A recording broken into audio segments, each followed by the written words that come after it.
So in this third part, let's see if we can put one of these ideas of using calculus right into an actual problem. Our situation is that a rock is dropped from a bridge over a river, and we want to find out how long it takes the rock to fall the 15 meters to the water, and then what its velocity is when it hits the water.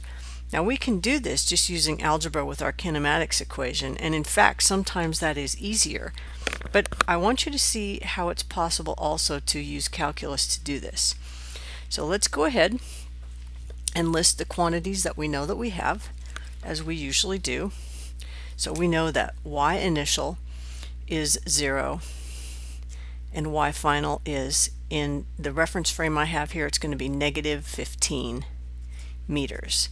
And the reason why is because I have set my origin right here where the ball starts. So down on the y-axis is negative y, so negative 15. And that means that delta y is equal to 15 meters. Now, v initial, since the rock is dropped, that implies that it's dropped from rest, and so v initial is 0 meters per second. And then v final is what we're trying to find out, at least at one point. And then we also know that acceleration due to gravity is negative 9.8 meters per second squared in this particular problem, because it's a downward force and I have defined up as positive, so down must be negative. Okay, so now let's go ahead and just use, probably it's quickest to use algebra. Let's do algebra to figure out how much time it takes, because we already know that in this situation delta y is equal to v naught, or v initial t, plus 1/2 at squared. And that is, it's a pretty easy thing to figure out, because initial velocity being 0 meters per second, this term goes to 0, because 0 times time, doesn't matter what t is equal to, the whole thing goes to 0. So we can now put in negative 15 meters for our delta y, and then we can say 1/2 times negative 9.8 meters per second squared times t squared.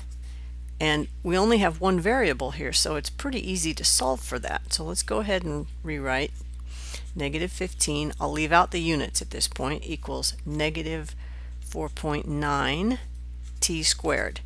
And then, since we don't feel like doing much in the way of arithmetic, I guess, let's do negative 15 divided by negative 4.9, which is t squared is equal to, I'm going to just give a few decimals here, 3.06122, and then I'll take the square root of that. So square root of that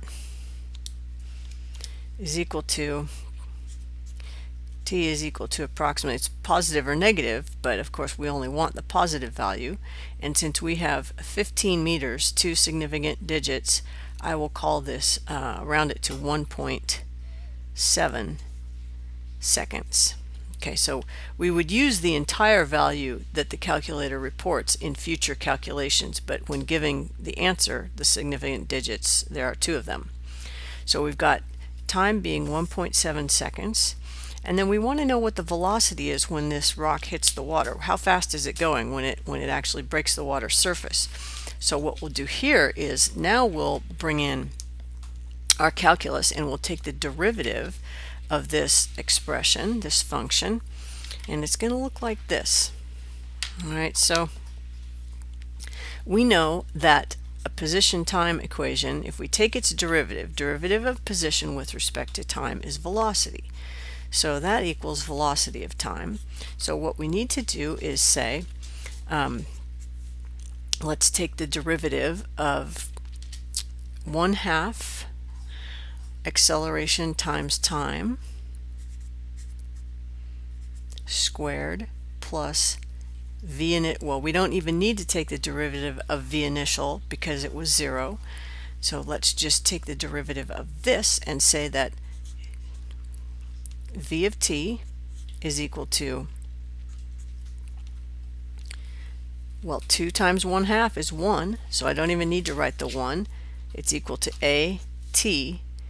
And then if I had taken the derivative of initial velocity times time, that expression, it would just be plus initial velocity, which we can go ahead and write that there.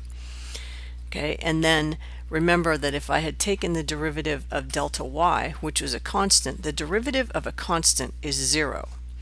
So the starting position does not matter in this regard. So we'll go ahead and we'll say